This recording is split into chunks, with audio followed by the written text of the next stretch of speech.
भगवा पहन करके एक दूसरे को जबरदस्ती आलिंगन करते हैं, तब हमारे देश का संस्कृति और भगवा खतरे में नहीं पड़ता है। एक सांसद है नवनीत राणा, अरे आप देखिए नवनीत राणा का एक वीडियो वायरल हो रहा है, एक पिक्चर में शूटिंग कर रही है, पंडित जी भी भगवा पहने हुए थे और ये भी भगवाधारी थी और पंडित जी से लिपट करके लोटपोट हो रही है, पंडित जी को फंसाने का प्रयास कर रही है।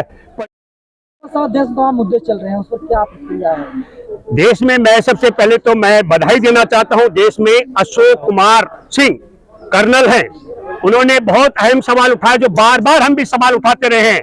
क्या कारण है कि नरेंद्र मोदी चीनी राष्ट्रपति के सामने मुंह नहीं खोल पा रहे हैं?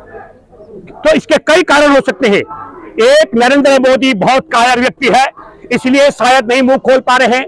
दूसरा हो सकता है कि नरेंद्र मोदी आरएसएस 2007 से चीन के टुकड़ों में पड़ रहे हैं, तो हो सकता है एक तय समझौता बिका हुआ व्यक्ति है, इसलिए पैसे में बिक करके देश के साथ गद्दारी कर रहा हो, ये दूसरा कारण हो सकता है। और तीसरा कारण तो मुझे लगता है कि जांच का विषय हो सकता है, लेकिन एक महत्वपूर्ण सवाल जो देशवासियों को सुनना और समझना चाहिए, 15 जून 2020 को हमारे 20 निहत्थे जवानों की हत्या के बाद हमारे देश में चीन का आयात 1853 लाख बढ़ चुका है प्रतिवर्ष। ये सोचने का विषय है।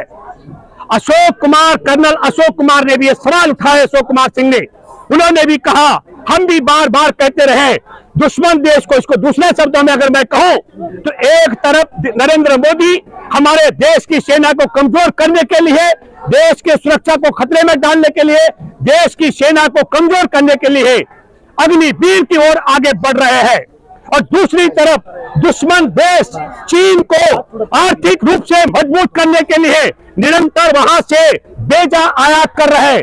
1853 लाख करोड़ का प्रतिवर्ष जो 1853 लाख का जो आयात बढ़ रहा है, इस आयात के पीछे भी चीन को मजबूती देने का है। एमएम नरवणे, हमारे देश के पूर्व जनरल, उन्होंने भी कहा चीन की यह हरकत बहुत सरल नहीं है। चीन निरंतर मोदी सरकार के आने के बाद जगह जगह घुसपैठ कर रहा, बढ़ता जा रहा है। तब ये सवाल खड़ा होता है कि सारे अहम मुद्दे पर मैं तो बधाई देना चाहता हूं जनरल नरवणे को, अशोक कुमार को और आप जैसे तमाम सेना के उन ईमानदार अधिकारियों को जो उठ खड़े हो। देश में बयानबाजी से काम नहीं चलेगा। नरेंद्र मोदी की जांच होनी चाहिए कि वाकई नरेंद्र मोदी चीन के आगे मौन क्यों है, डरा हुआ है, बिका हुआ है, देश से गद्दारी कर रहा है। क्या कारण है कि नरेंद्र मोदी मौन है? इसकी जांच पड़ताल होनी चाहिए। ये देश हित के लिए मामला है। और मैं फिर कहना चाहता हूं, इन सारे मुद्दों से ध्यान भटकाने का जो षड्यंत्र है, ये अभी आपने देखा होगा पठान फिल्म में भगवा का विरोध करके नौटंकी की जा रही है। और ध्यान भटकाने का षड्यंत्र मैं बताता हूं, 15 अगस्त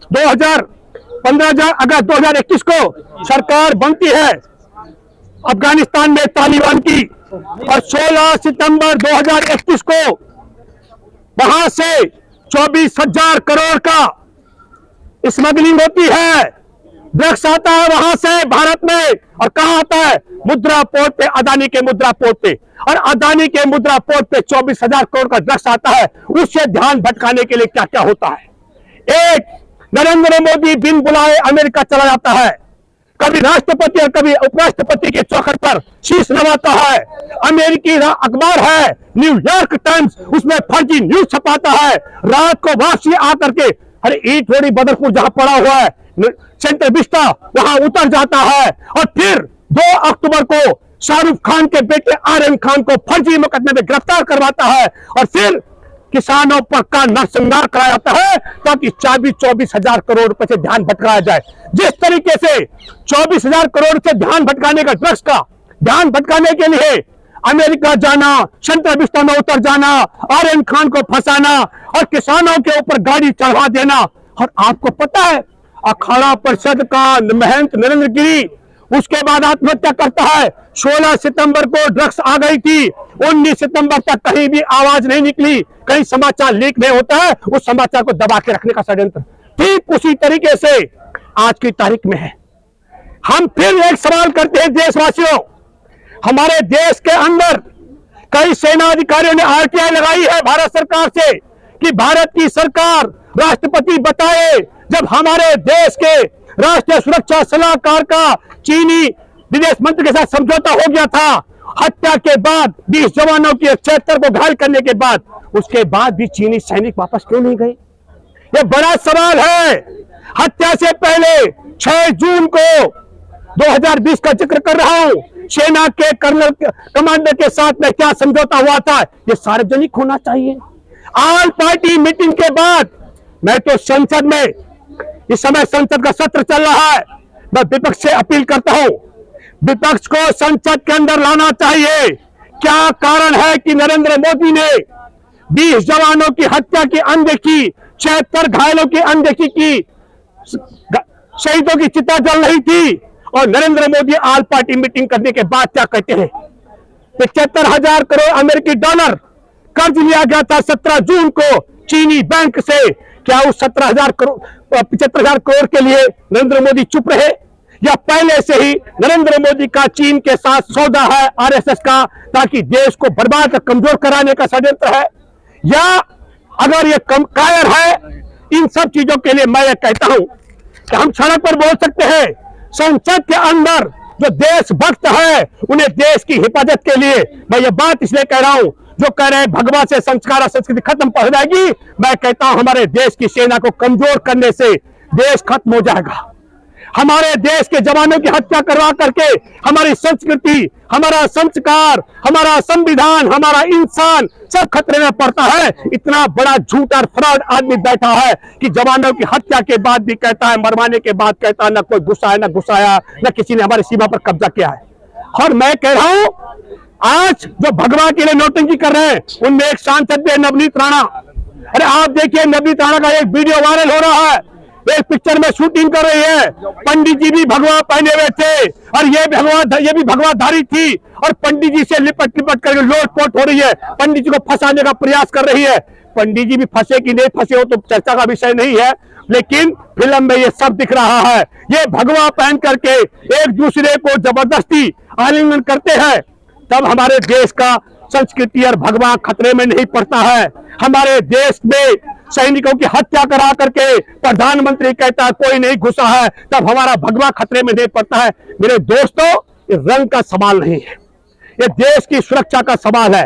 5 मई 2020 से जो चीनी सैनिक हमारे देश की सीमा पर कब्जा करके बैठे थे, उन्हीं सैनिकों ने 15 जून को हमारे जवानों की हत्या की, 76 जवानों को घायल किया, और 2022 में कन्याकुमारी से जब राहुल गांधी 7 सितंबर को यात्रा शुरू करते हैं, तो 8 सितंबर को वही सैनिक, चीनी सैनिक, ये संसद में सवाल उठना चाहिए कि भारत की सरकार, भारत का विदेश मंत्री, भारत का रक्षा मंत्री, भारत का प्रधानमंत्री, भारत का राष्ट्रीय सुरक्षा सलाहकार और भारत की सेना के कमांडर चीन के साथ ऐसा क्या समझौता कर रहे थे, जिसकी पोल खोल अब होने वाली थी राहुल गांधी की पद यात्रा से। तो अमित शाह खोल दो चीजें अगर बात सुनिए, 2 चीजें बड़ी अहम सवाल है। एक बड़ा सवाल है, अगर इन्होंने तय करके बिठा रखा था उन जवानों को, 16 दौर की बात हो चुकी थी, 16 दौर तक भारत की सरकार गिरती रही, तब चीनी सैनिक वापस नहीं गए। अब ये सवाल उठा रहे हैं कि भाई चीन ने कुछ पैसा दिया है, और चीन ने पैसा दिया, उसके लिए सारी एजेंसियां तुम्हारे पास हैं। चीन ने पैसा दिया, हमारे देश के अंदर जब किसी गरीब गुरबा को कोई अपराध आरोपी बनता है, उसके घर पर बुलडोजर चला जाता है, लेकिन आज तक मुद्रा पोर्ट, अदानी के मुद्रा पोर्ट पर बुलडोजर नहीं चला। आज तक हमारे देश के प्रधानमंत्री नरेंद्र मोदी के बलात्कारी बापू आसाराम के आश्रमों पर बुलडोजर नहीं चला। आज तक उन भगवाधारियों के घरों पर बुलडोजर नहीं चला, जिन्होंने बलात्कार और हत्या के मामले में पेरोल पर बाहर आए हुए बलात्कारी हत्यारे से उसको पिताजी बताया और उसका आशीर्वाद पाया, और न बुलडोजर चला आज तक वो संत चिन्मयानंद के स्कूल और घरों पर, जिसने अपनी कॉलेज की लड़कियों से नग्न होकर के मालिश करवाया। तो ये सवाल जो बार बार उठता है, मैं ये कहना चाहता हूं, ये रंग का मामला नहीं है, ये देश के साथ गद्दारी का। कुछ लोगों ने कहा कि भूपेंद्र रावत हम तो, हमारे माता पिता, हमारे बाप दादा तो घोर भाजपा विरोधी थे और हम लोग मोदी के बहकाव में आकर इससे जुड़ गए। अब हमारी आंखें खुल गई। मैंने तपाक से जवाब दिया। तुम्हारे बाप दादाओं को देश के गद्दारों की अच्छी समझ और पहचान थी। आज के युवा पीढ़ी भ्रमित हो चुकी है। उन्हें देश के साथ गद्दारी करने वालों की पहचान कम है। मैं गद्दारी के 4-5 सबूत आपको बताता हूं। लाहौर में कांग्रेस ने प्रस्ताव पास किया। माइक नीचे कर लो। 1900, मैं देश की आजादी की बात कर रहा हूं। और जब प्रस्ताव पास होता है कि तिरंगा लेकर चलेंगे, तो भारत में एक तिरंगा का विरोधी केशव हेगड़ेवार कहता हम भगवा लेकर चलेंगे। ये तिरंगा का विरोधी आदमी था। सुन भी नहीं रहा। इसके बाद आपको बताता हूं, गांधी जी की अपील पर तिरंगा की यात्रा निकल रही थी। मैसूर के राजा ने 40 कांग्रेसियों की तिरंगाधारियों की हत्या की।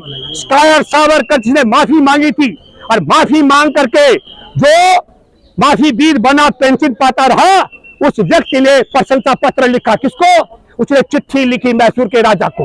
और तीसरी महत्वपूर्ण बात कहना चाहता हूं, गोलवलकर ने कहा हमारे देश में 95% की आबादी को कंगाल बना दिया जाना चाहिए, गरीब बनाया जाना चाहिए। तो हमारे देश में, और चौथा, गांधी का हत्यारा इनका आदर्श है। इनका हत्यारा, गांधी का हत्यारा इनका आदर्श, देश को कंगाल बनाने वाला गोलवलकर इनका आदेश, अंग्रेजों का मुखबिर, देश की जासूसी करने वाला कायर सावरकर इनका, तिरंगा का विरोध करने वाला हेगड़ेवार इनका जासूस, और देश में अंधभक्तों का, देश का गद्दार और चीन का वफादार नरेंद्र मोदी उनका आदर्श है। ये देश उस ओर पहुंच चुका है।